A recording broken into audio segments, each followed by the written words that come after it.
Shalom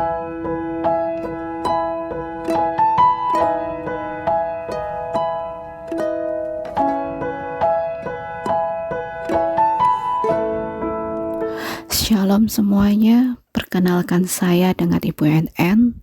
Saya mau bersaksi bagaimana Tuhan memproses hidup saya. Saya tinggal di salah satu negara Eropa semenjak saya menikah. Saya dan suami hidup bahagia di tahun-tahun pertama kami menikah. Proses hidup saya ini dimulai di tahun 2020 ketika suami kembali bertemu dengan teman wanita lamanya di Facebook. Dia menutupi berhubungan dengan wanita itu dan sering berbohong ke saya. Sikap suami saya pun berubah terhadap saya. Dia juga marah-marah dan dingin. Dan saya juga pernah pasang aplikasi pelacak di HP suami saya. Jadi saya tahu bagaimana percakapan antara suami saya dengan si wanita tobat. Waktu itu saya tidak terima dengan perbuatan suami saya, dan saya pikir dengan melibatkan keluarganya, suami saya dapat sadar untuk meninggalkan si wanita tobat. Tapi kenyataannya keluarga suami mendukung dengan keputusan suami saya, dan waktu itu dia bilang dia ingin berpisah dengan saya dan memilih buat menceraikan saya. Dan selang beberapa bulan suami saya akhirnya memutuskan untuk meninggalkan saya, dan dia tinggal dengan si wanita tobat itu. Waktu itu saya benar-benar tidak tahu apa yang harus saya lakukan. Saya tidak bekerja dan saya hidup waktu itu di tempat yang jauh, bukan di daerah kota tapi di tempat sekitar 40 menit dari kota. Dan waktu itu saya benar-benar hanya berserah sama Tuhan. Saya juga dibilang sama kakak saya, kamu mau memilih jalan Tuhan atau memilih dengan cara hidup manusia? Tapi saya bilang ke kakak saya memilih untuk tetap mengikuti jalannya Tuhan. Dan saya mulai mencari di YouTube khotbah tentang rumah tangga, bagaimana orang-orang yang dapat dipulihkan. Dan waktu itu saya seperti mendapat bimbingan dari Tuhan untuk mendengarkan khotbah Ibu Eli. Saya juga mencari Ibu Eli di Instagram dan saya mencoba untuk menelpon beliau. Dan ketika itu saya juga benar-benar konsultasi dengan Ibu Eli, saya harus bagaimana, dan saya benar-benar sudah mau give up. Saya udah nggak tahu lagi harus berbuat apa. Tapi Ibu Eli berkata untuk tetap bertahan, mempertahankan rumah tangga saya, dan tetap percaya sama Tuhan. Dan saya mulai untuk benar-benar fokus untuk mencari Tuhan. Dari situ Tuhan mulai merubah karakter saya menjadi wanita yang kuat dan sabar. Tuhan juga membimbing saya dengan memberikan orang-orang yang baik untuk membantu saya.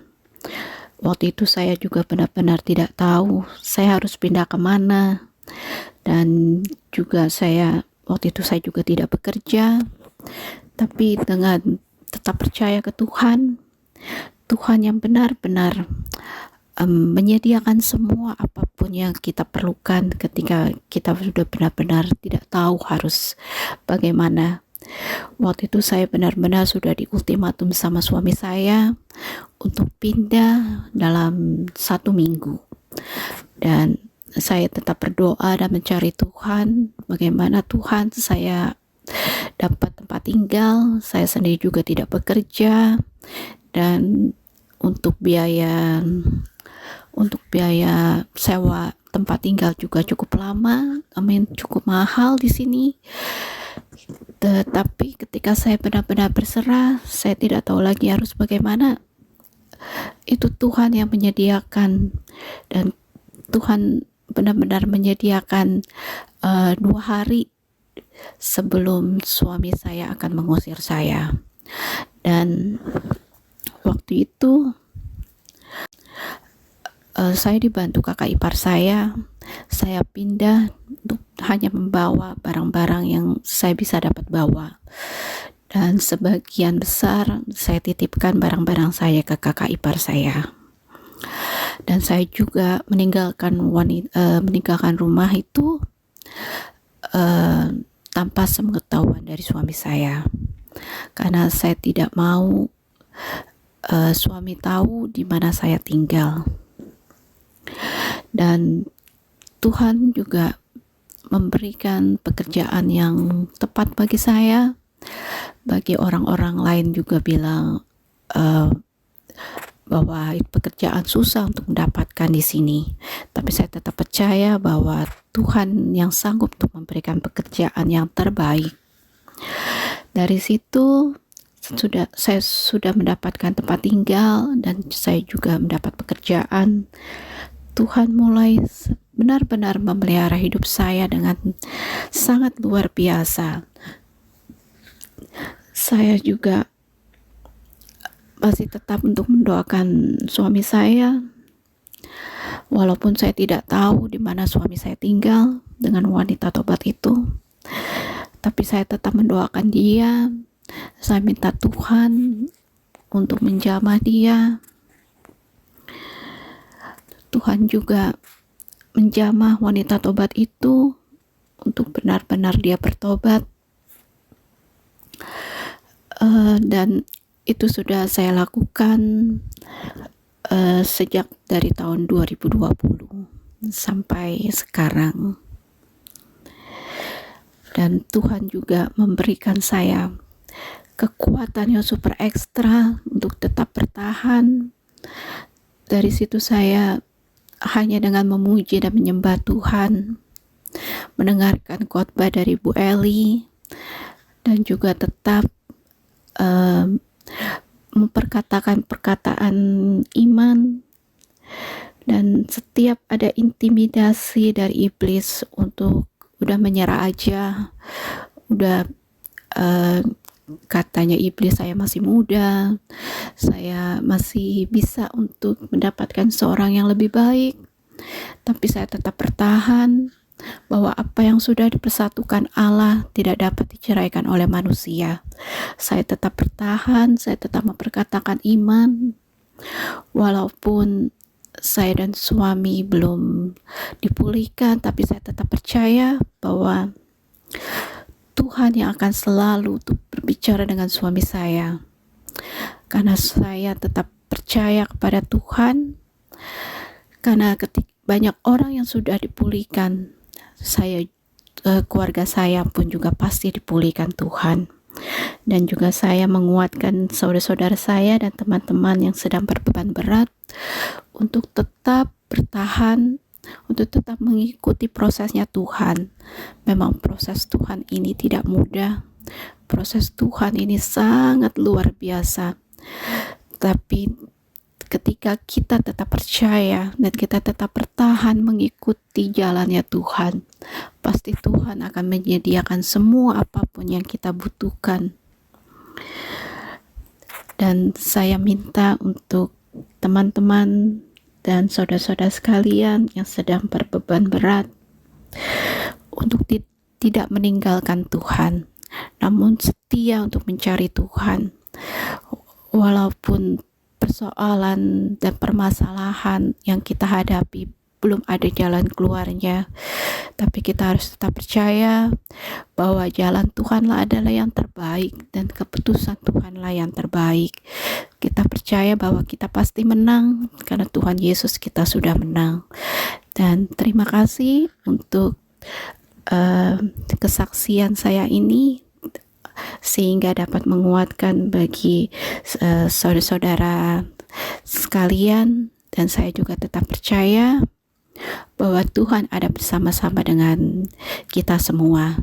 Kita harus tetap kuat, bertahan, mengikuti jalannya Tuhan, dan sambil menyanyi pujian dan penyembahan, kita harus tetap memuji dan setia melayani Tuhan walaupun apapun rintangan, karena tetap percaya bahwa Tuhan pasti bekerja, Tuhan yang membela kita semua. Terima kasih dan sekian dari kesaksian saya ini. Tuhan, ada satu orang wanita kuat lagi ya yang luar biasa ya, yang walaupun harus diusir. Nah, ini sudah bersama-sama dengan kita ada Ibu NN. Shalom Bu NN, bisa dibuka mute-nya? Shalom Pak Frans, salam semuanya. Nah, shalom. Kalau dengar suaranya kayak masih belasan tahun usianya ya. Oh iya. Oke, baik. Berarti proses sudah berapa? 2 tahun ya ini ya? 2-3 tahun ya? Jalan 3 tahun. Jalan 3 tahun. Dan sekarang lebih masih memilih tinggal sendirian? Iya. Maaf, dari pernikahan belum dikaruniai anak? Belum. Belum, oke. Baik, apa yang Ibu rasakan hari-hari ini? Hari ini saya semakin saya bertambah kuat di dalam Tuhan, karena saya suka memuji dan menyembah Tuhan, dan saya cuma bilang, "Suka-sukamu lah Tuhan, Tuhan mau buat apa itu terserah Tuhan. Tuhan mau memulihkan atau Tuhan memisahkan, saya hanya menerima apapun keputusan dari Tuhan." Saya menghormati Tuhan dan saya percaya pada firman Tuhan, karena Tuhan selalu ada bersama-sama saya. Itu aja. Oh, jadi hari-hari senang nyembah begitu ya, memuji ya, begitu ya. Dan Iya. tentunya tetap berdoa supaya suami kembali ya tentunya ya. Oh iya, pasti, ya. Pasti ya. Dan itu diyakini betul bahwa pasti satu saat suami akan benar-benar bertobat dan kembali begitu ya. Iya. Dan ada suami sih sudah beberapa kali dia telepon saya, Oke. dia SMS saya, karena semua dari WhatsApp semua itu diblok sama dia, gitu loh. Jadi tapi waktu saya konsultasi ke Bu Eli untuk jangan dibiarkan aja gitu loh. Jadi kita melihat bagaimana cara Tuhan untuk bekerja. Jadi saya mengabaikan apapun yang suami lakukan, karena dia selalu bilang untuk meminta saya buat memproses perceraian, begitu loh Pak Fran. Jadi saya hanya berdiam dan saya menunggu waktunya Tuhan, dan saya percaya bahwa Tuhan akan bertindak. Oke. Oh, jadi sempat diminta oleh suami untuk kamu urus aja surat cerai, kita berpisah begitu ya. Iya, Sempat itu ya. Tapi berkali-kali Pak Frans. tapi tidak pernah Ibu ini ya, apa namanya, melakukan mendaftarkan untuk perceraian ini, belum pernah sama sekali ya. Sebenarnya waktu itu memang ada ingin melakukan itu, tapi ketika saya berkonsultasi dengan Ibu Eli, dengan hamba Tuhan yang lain, dan saya juga memakai waktu untuk saat teduh untuk berbicara dengan Tuhan, kayaknya saya semakin dikuatkan untuk benar-benar melepaskan semuanya ke jalan Tuhan. Oke. Ya tadi sempat dikatakan bahwa sudah mulai ada komunikasi begitu ya, walaupun mungkin terbatas begitu ya. Namun Iya. kalau untuk kehidupan sehari-hari sudah sama sekali tidak dibiayai begitu? Enggak, saya sama sekali itu saya hanya dengan kekuatan Tuhan, saya hanya mengandalkan Tuhan, itu tanpa ada dukungan dari suami atau apapun. Oke, berarti seperti yang Ibu tadi bilang, pekerjaan juga dipermudah. Berarti sekarang ini secara ekonomi oke ya, tidak ada kendala apapun ya untuk hal Iya, itu ya. puji Tuhan. Iya, Puji Tuhan ya, Tuhan sediakan yang terbaik begitu ya. iya. Nah, keluarga di Indonesia tentunya tahu hal ini. Iya, mereka mereka tahu akan permasalahan saya. Mereka juga bilang, eee, "Lebih baik kamu pulang ke Indonesia dan mulai hidup baru lagi di Indonesia."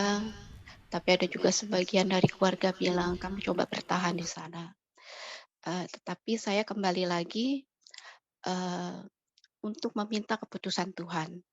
Jadi di saat saya teduh, saya berbicara dengan Tuhan, dan Tuhan menjawab, dan Tuhan bilang bahwa, eee, saya harus bertahan di sini. Dengan, eee, dengan begitu ya saya benar-benar mengikuti apa maunya Tuhan, dan saya percaya itu. Oke. Nah, selama pernikahan itu apakah juga selain cekcok mulut begitu, apakah ada tindakan KDRT begitu ada? Eee, ada KDRT sewaktu saya belum benar-benar, mengandalkan Tuhan. Karena waktu itu saya hanya memakai kekuatan sendiri, saya emosi, dan suami juga sama sekali dia nggak peduli gitu loh, Pak. Jadi, eee, jadi ada KDRT, ada s dia marah-marah, dia nggak sampai untuk memukul begitu ya, nggak sampai, Oh, tetapi dengan oke. perkataannya yang kasar segala macam Oh, dan iya. itu tindakan Jadi dia. ya, verbal ya ini ya. Iya, Ya, oke. nonverbal. Baik, Ibu sangat berharap dan percaya bahwa suami akan kembali, begitu kan ya? Nah, Ya, eh, kedepannya untuk bisa apa namanya mewujudkan itu, eh, apakah ibu juga apa namanya sekarang ini selain berdoa untuk suami, begitu ya, selain memuji menyembah Tuhan, apakah juga ibu melakukan pelayanan gitu hari-hari ini, begitu? Ada pelayanan? karena berhubung saya tinggal di negara Eropa yang mayoritas, tidak tidak beragama gitu loh, Pak. Jadi, saya belum melakukan pelayanan, tapi, saya melakukan pelayanan di gereja-gereja kecil di Indonesia, seperti itu. Oh, lewat Zoom meeting begitu ya? Eee, iya, Oke.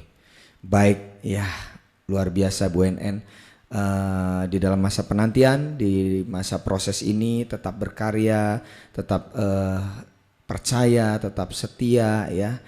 Suami pasti satu saat nanti Tuhan akan apa namanya bukakan hatinya untuk bisa kembali lagi kepada Ibu NN.